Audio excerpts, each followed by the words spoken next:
This is chapter 23, part A. This is covering the digestive system. The main function of the digestive system is to obviously take in food. It needs to break that food down to get the nutrients, absorb those nutrients into the bloodstream, and then anything that is not digestible, it needs to get rid of.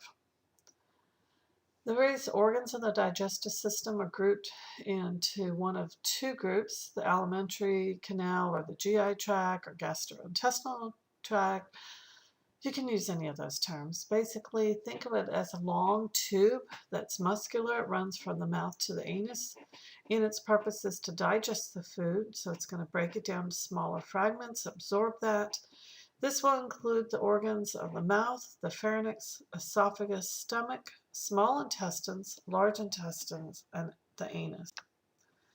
The other group are the accessory digestive organs, such as the teeth, the tongue, the gallbladder, as well as some of the glands that are producing secretions that are going to help with the chemical breakdown of the food. Those digestive glands are the various salivary glands, the liver, and the pancreas.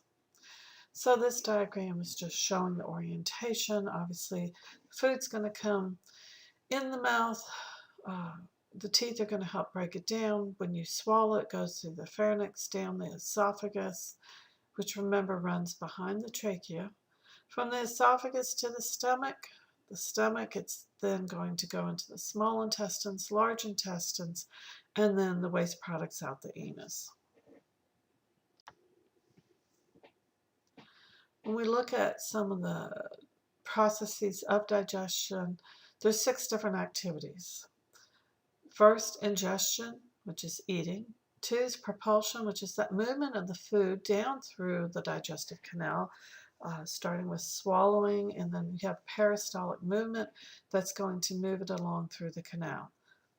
This peristaltic movement, think of it as alternating contraction, relaxation, etc. So it will slowly, essentially by the contraction in these wave-like motions, will push the food down through the canal.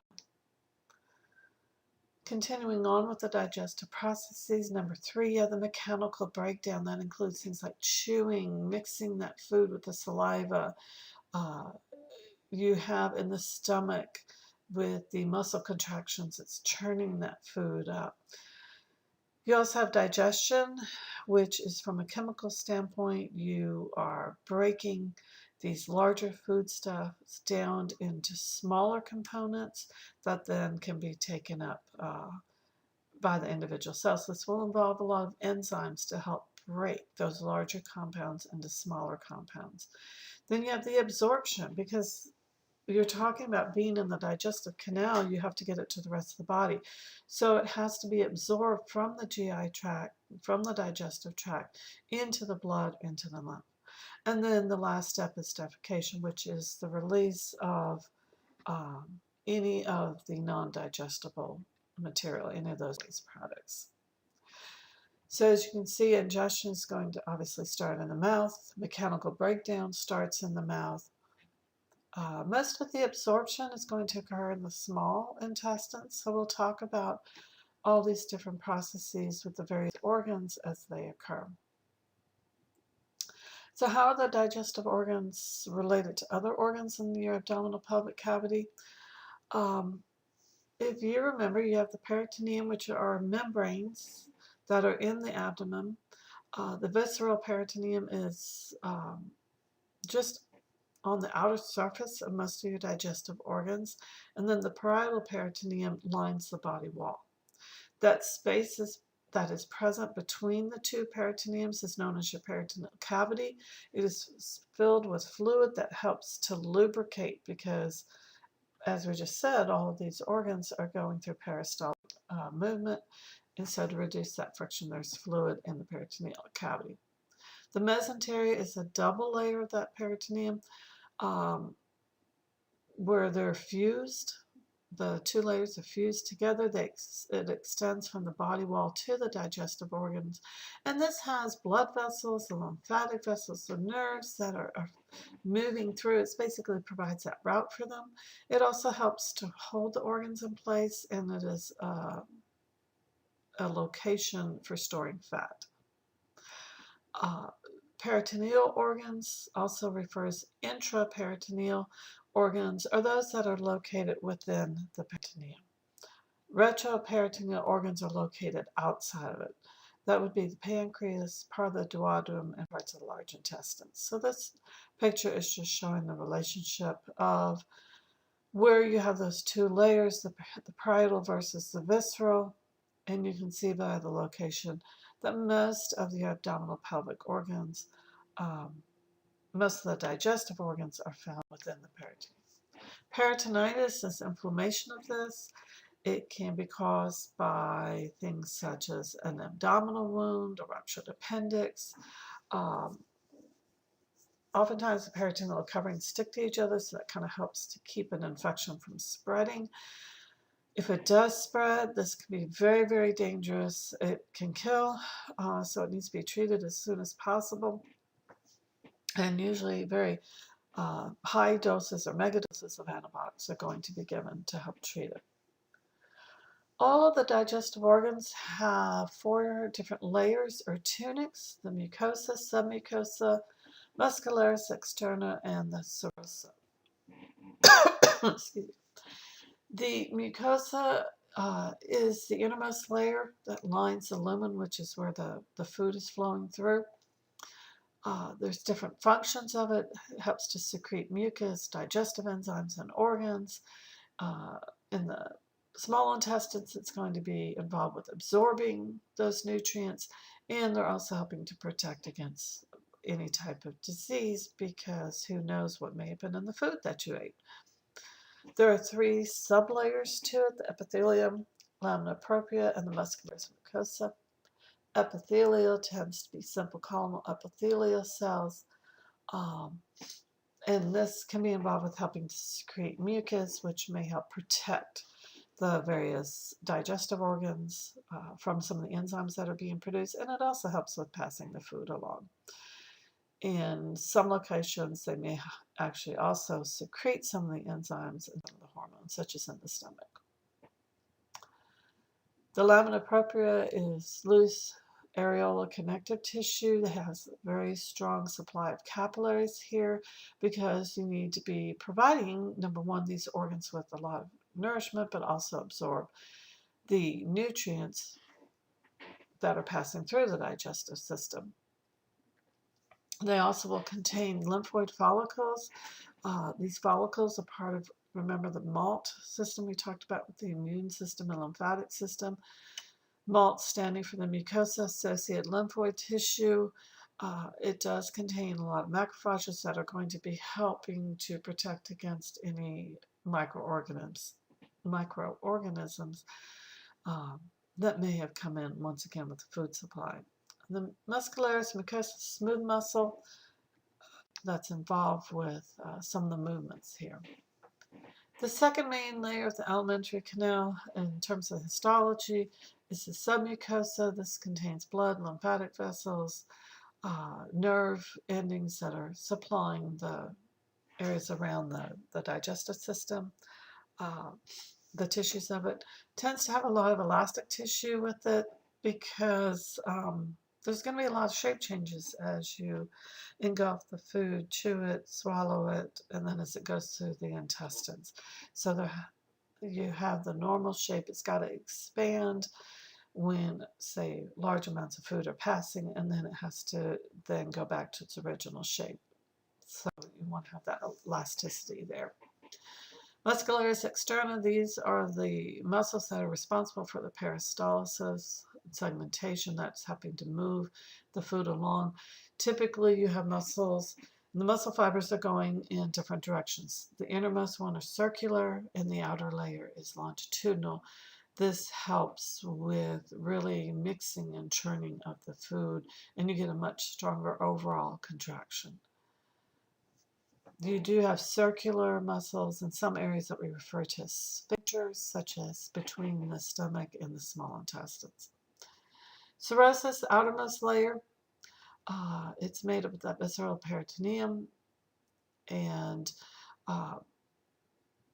it's helping to hold, oftentimes, the organs in place relative to each other. And here is a diagram, schematic diagram, showing the different layers: the mucosa, the submucosa, muscularis, externi, and the serosa.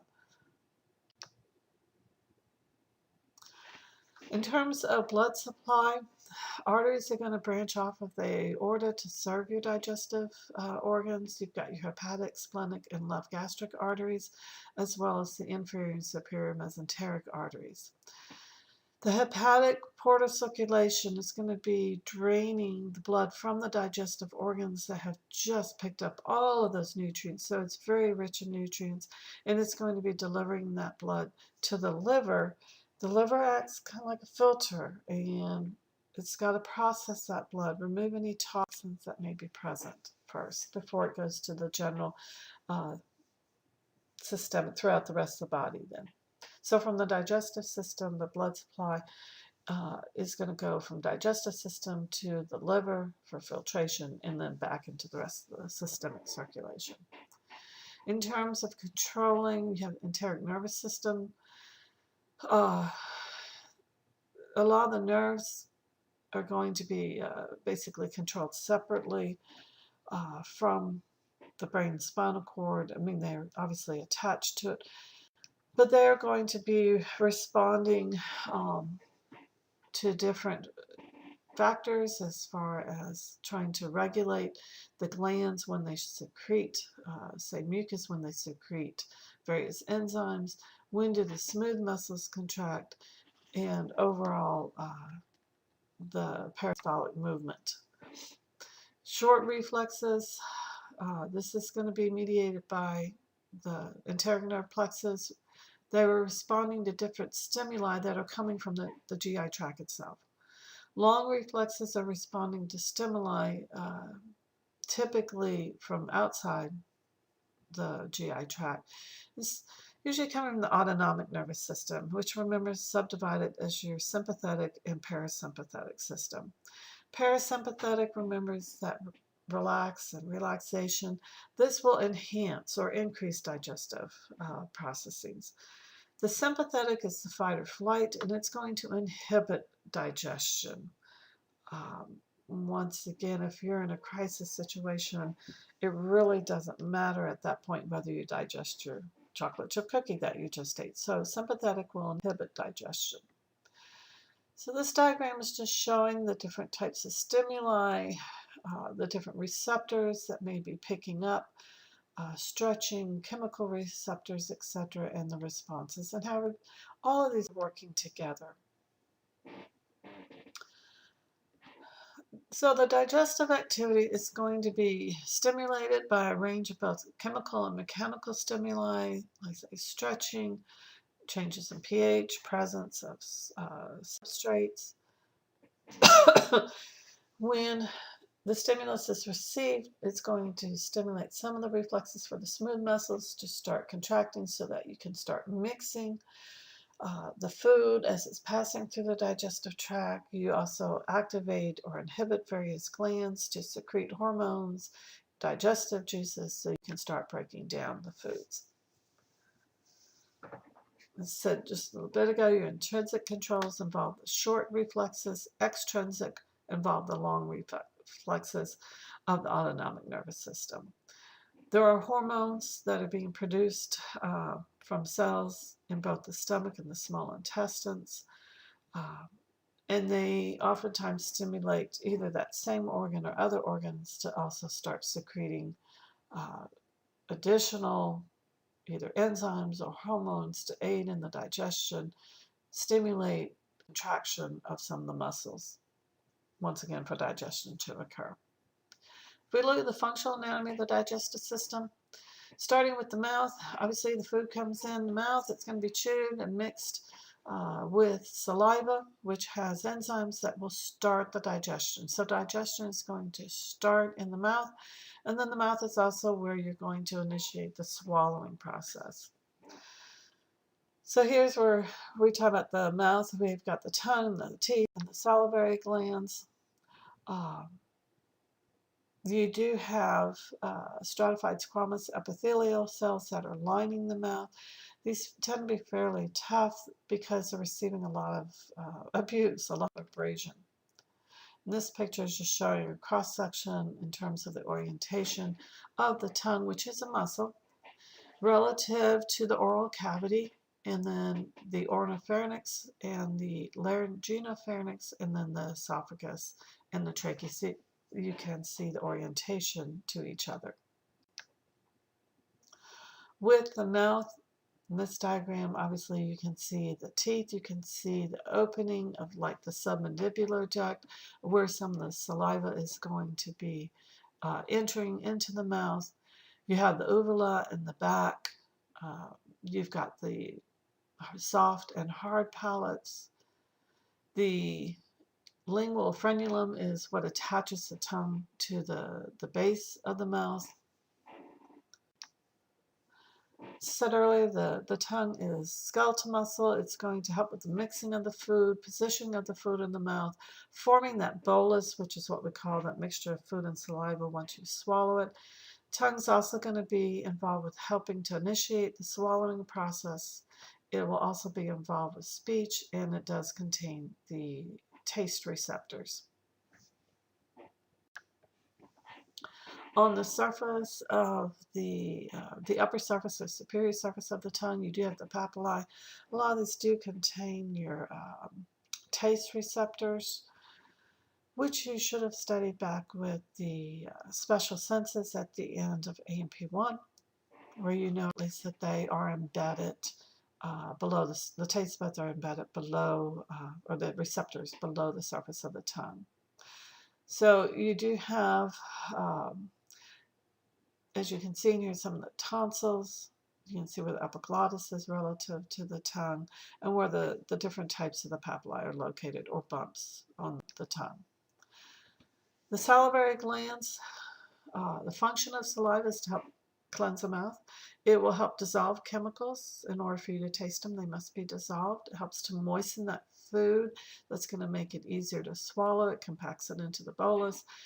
It does have the enzyme amylase, which is necessary for the breakdown of starch. So that's why we say digestion begins in the mouth. Most of the salivary glands are located outside of the oral cavity, which is why it's referred to as extrinsic. Those three major salivary glands are the parotid glands. This is anterior to the ear, in front of the ear. That is the largest of the salivary glands. Then you also have your submandibular and sublingual glands. So those are all three salivary glands.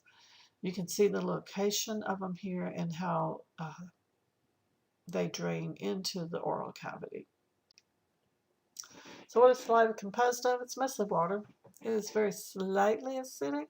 It does have some electrolytes like sodium and potassium in it. It does contain, as I just said, amylase in there. Has a few proteins in it. Lysozyme is antibacterial components to it, so it helps to prevent infection. It'll kill any bacteria that may have entered in the food. It does contain some waste products in it as well. If you inhibit the production of saliva, that can increase the chances of tooth decay. And why is that? It's because you're not cleansing or rinsing your mouth out. The mouth gets dry, which can make it very difficult or more difficult to talk, and make it more difficult to eat because you're not able to moisten the food as well. Because saliva does contain these lysozymes, and it's constantly flushing or cleansing the mouth, those enzymes are not there to kill the bacteria, so you can have an increase in the number of bacteria in the mouth, and that can lead to tooth decay.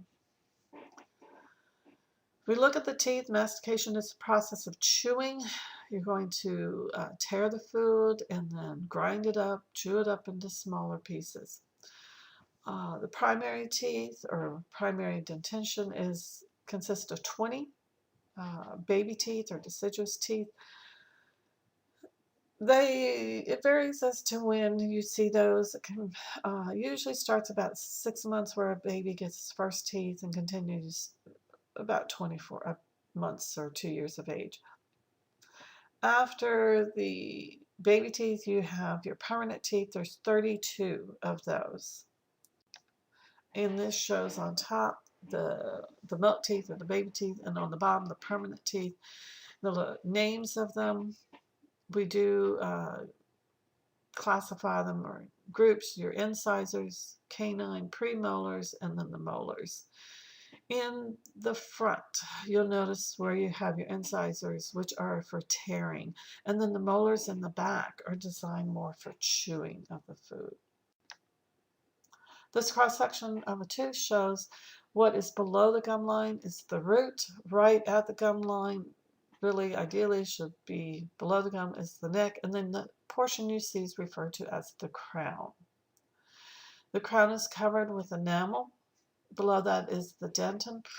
And then in the interior, you have the root canal and the pulp cavity, which contains blood vessels and nerves. If you have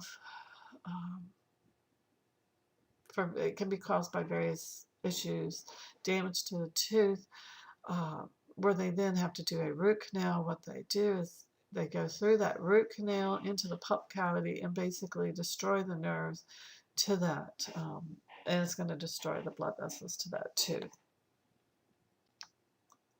An impacted tooth is when the tooth remains trapped in the jawbone. It does not emerge from it. This can cause pressure and pain, and the treatment would be the removal from. Usually we see this with the wisdom teeth. Dental caries refers basically as cavities where you are destroying that enamel and dentin. How? By bacteria. You have plaque, which is a film of bacteria and debris and sugar that sticks to the teeth. That can form on the teeth. The acid starts to dissolve the calcium salts that are present there. How do you prevent this from occurring? Every day, usually recommend at least twice, and basically brush your teeth and floss your teeth. Gingivitis is when you start to form this tartar or calculus on the seal between the gum and the teeth. And this can lead to anaerobic bacteria. You need to clean this off. Damage can be reversible. Periodontal disease is along the gum line. Has become inflamed. It can escalate to disease. And the cells that are trying to infect any of the microorganisms that it sees as foreign invaders, it also starts attacking your tissues. And it can destroy the ligament that's known as the periodontal ligament that's helping to hold that tooth in place. And if left totally untreated, it can lead to tooth loss, which obviously you don't want to. If bacteria are able to get in through that gum line of where the gum is supposed to be attached to the tooth, one concern there is that can it enter then into the blood supply and get into the, once it's in the blood supply, get in systemic through into the body? Yes, that is potentially a problem. So you need to be aware of this. Some individuals, such as myself, I have a minor heart murmur. So whenever I go to the dentist, just routine cleanings, they know they're going to be working right along the gum line. And there is that slight risk that if there are bacteria there, it could, instead of them removing it, it could get into the blood supply. So because I have a minor heart murmur, which a lot of people as they age do develop one, the recommendation is, and this is something that I do follow, is before I go to the dentist, the morning I go, about an hour before I get there, I do need to take an antibiotic prophylactically to help prevent any potential infection from possibly occurring. The food, when it leaves the mouth, it's going to go in the pharynx. It's going to go in, remember the pharynx is divided into three parts. The oropharynx and the laryngeal pharynx, the bottom two portions of the pharynx, are shared both with respiratory and digestive systems. In other words, it's shared with both the mouth. So you've got not only your food, your drink going down, but also air from breathing. This is a cross-section of showing now what the esophagus is going to look like, and a side view of the esophagus-stomach junction there on the right. So food goes down the esophagus, it's going to be pushed down, and then when it reaches the stomach, there is a sphincter there that's going to open and allow the bolus to move from the esophagus down into the stomach. So what is heartburn? Heartburn is when the stomach acid is coming back up the esophagus. Heartburn is one of the first symptoms that you see with gastroesophageal reflux disease, also known as GERD. What can cause this heartburn? Excess food, excess drink, running, extreme obesity. It can happen during pregnancy, especially later in the pregnancy as the developing fetus is pushing up against poor mom's stomach and it's wanting to push everything up. This can happen. It can also be caused by hiatal hernia, which is where part of the stomach, which is supposed to be below the diaphragm, starts to extend or protrude between the opening where the esophagus passes through the diaphragm. The stomach starts to push up. The problem with the heartburn, obviously, other than just being uncomfortable, is that stomach acid, if this happens a lot and it's being regurgitated back up into the esophagus, it can cause damage to the cells that are lining the esophagus itself. Obviously, you don't want that. So the pharynx and the esophagus, they're helping to move that food from the stomach or the mouth down to the stomach. So it starts with swallowing, and then it gets pushed down. And this is just showing the various steps. The green in the picture is the bolus of food, how it gets churned in the mouth. The tongue's going to help push it to the back of the oral cavity so the swallowing process begins. Pushing it back to the back is voluntary. There's a certain point it's going to hit where it becomes involuntary. It's going down.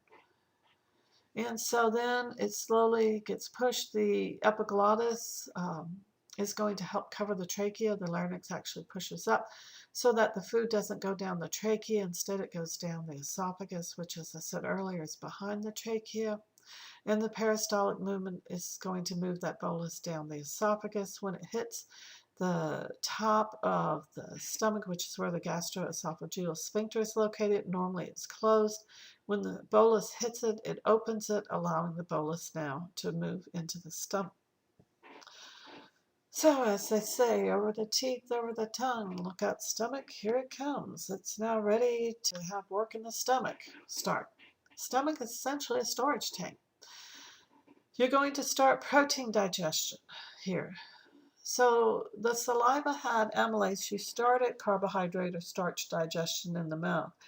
When that bolus hits the stomach, because the stomach is very, very acidic, that acid is going to denature the amylase. So the carbohydrate digestion stops in the stomach.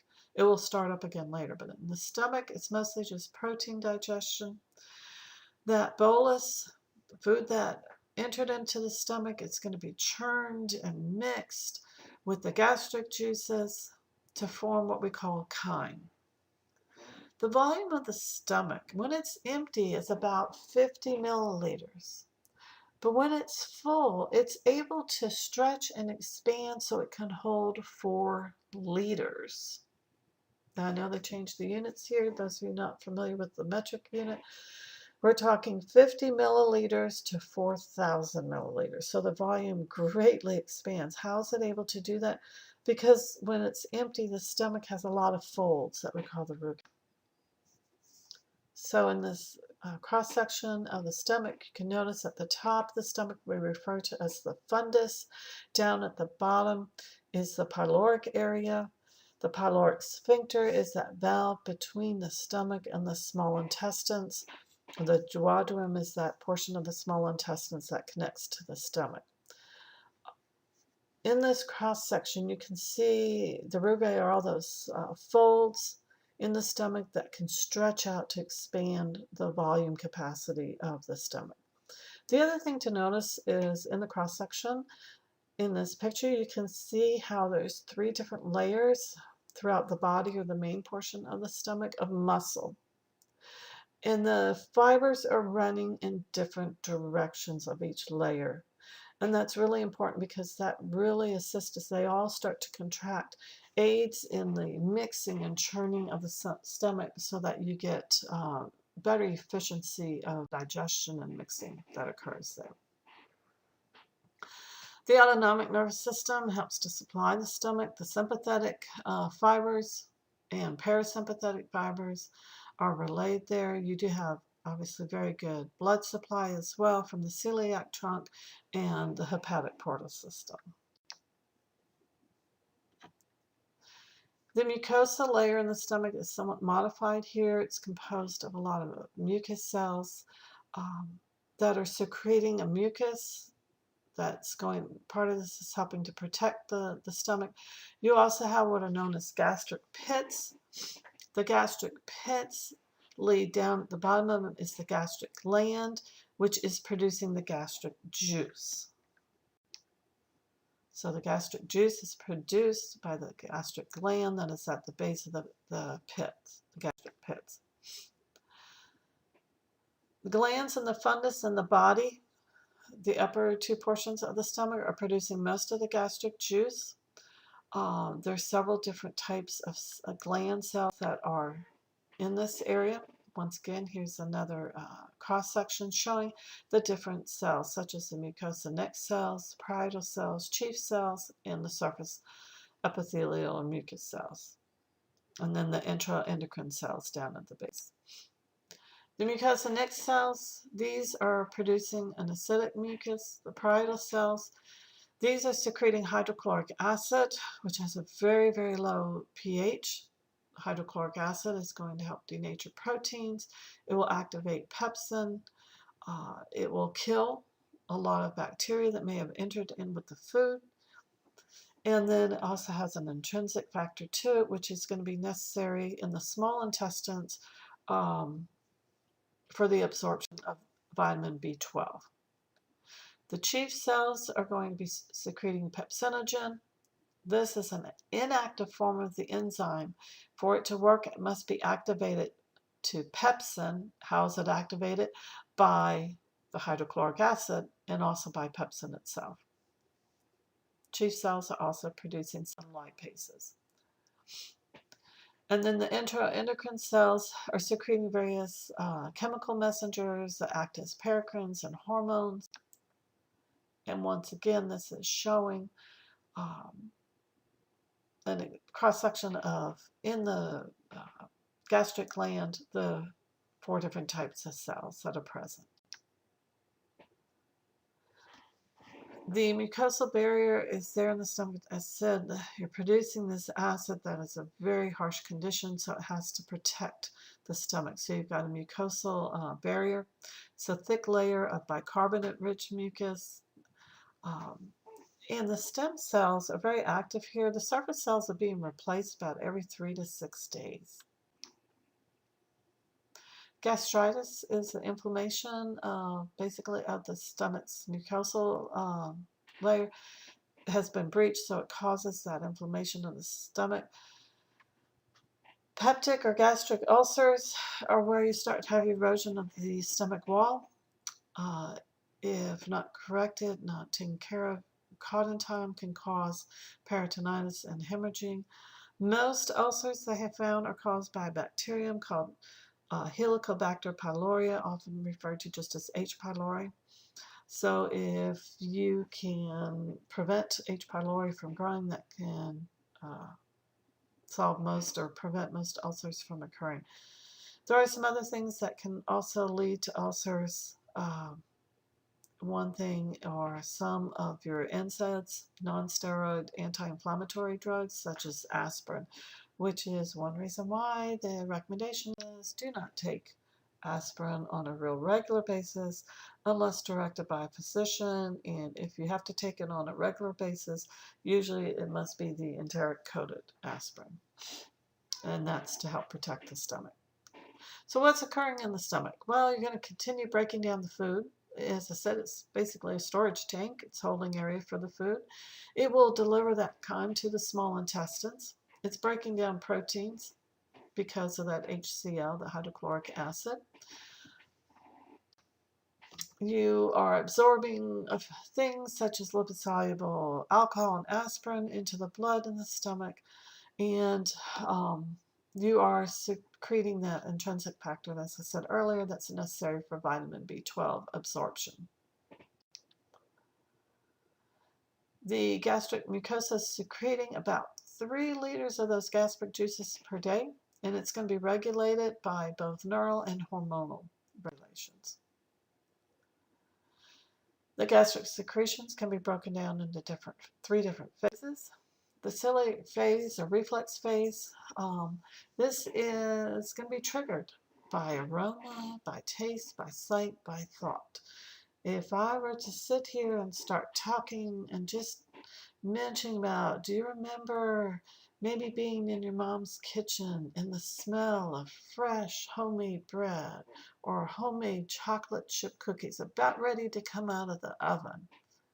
Just thinking about that is going to start part of the phases of secretion of the gastric juices. And if you're actually sitting in your kitchen and you're seeing the cookies come out and you're smelling the cookies and seeing them, it starts the secretion of those gastric juices. The gastric phase lasts about 3 to 4 hours. That's when most of the gastric juice is going to be released.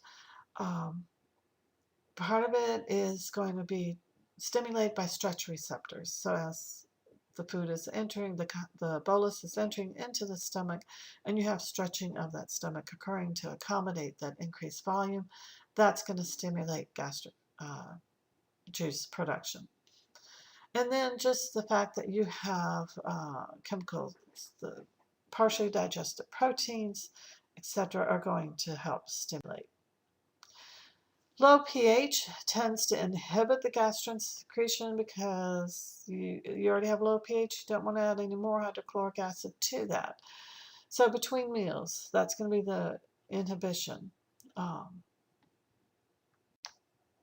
intestinal phase, initially as food starts to enter the small intestines, there's a brief release of more intestinal gastrin. This is encouraging the gastric glands of the stomach to continue breaking down some of the food, but this is only going to last a very short time.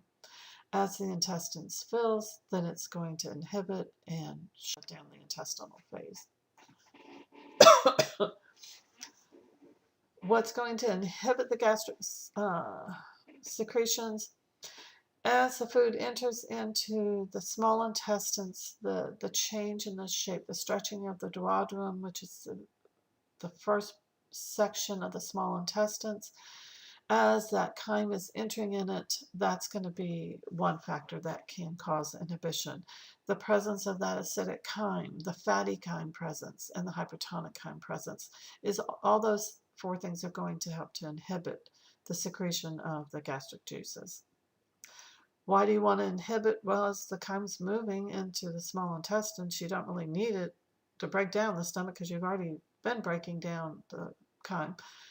Plus, you want to protect the intestines from receiving too much of that acidic chyme all at once.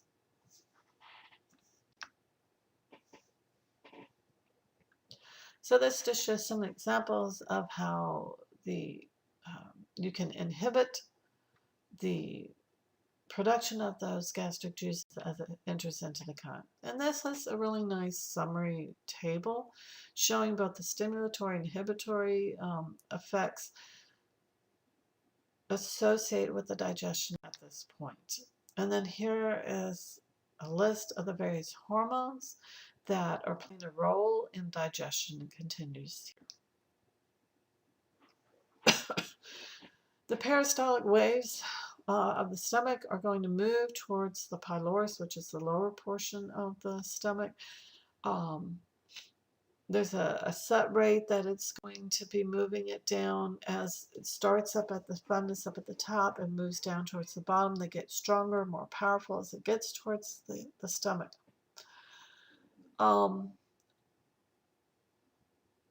About 3 millimeters of chyme is going to be delivered into duodenum at a time, and the rest of the fluid is going to be pushed backwards into the stomach. Only a small amount of fluid, only a small amount of particles can pass through the pyloric valve. So in this figure, you can see in step 1, propulsion. So you've got the mixing, you've got this peristaltic wave moving from the fundus or the upper portion of the stomach down through the body, down to the pyloric. As you can see, the pyloric valve is currently closed. As this wave gets to the pyloric region of the stomach, the pyloric valve will slightly open. And this is the grinding portion that we call it. You have this very strong contraction that is going to proceed down through the stomach. As I said, the pyloric valve opens a little bit, and about 3 millimeters of the fluid is released from the stomach into the small intestines. The pyloric valve is going to close, and because when the wave actually hits the pyloric valve, it's going to close that pyloric valve. And then what happens to the rest of the remaining fluid in the stomach? It goes backwards. Kind of think of it kind of like a wave hitting a wall, and then it goes back and splashes back into the upper portions of the stomach. Then you get a peristaltic wave, and repeat this again. So you release 3 mils, close the valve. Here comes a peristaltic wave, open the pyloric valve, 3 mils is released, close the valve, splash. This is a way of regulating the emptying of the stomach. You don't want to overfill the duodenum too fast. You want the chyme as it enters to the duodenum to be able to move slowly, because in the small intestines is where most of the absorption is going to occur. If the food moves too fast, you don't have time to absorb it. So you want it to move very slowly. Plus also, like I said earlier, you want to be able to control that acidity from the stomach does not enter into the small intestines too fast, because it has to neutralize it as well when it enters into the small intestines. So how long does the food stay in the stomach? On average, about 4 hours, but sometimes it can be less than that, sometimes more. That's just an average. So this table or figure is just showing some of the both neural and hormonal factors that will play a role in regulating the emptying of the stomach. So what is vomiting? It's when you have extreme stretching, typically of the stomach, or irritants that will trigger you to vomit. You have sensory impulses, chemical impulses that will stimulate an area of the medulla, which is involved with controlling vomiting.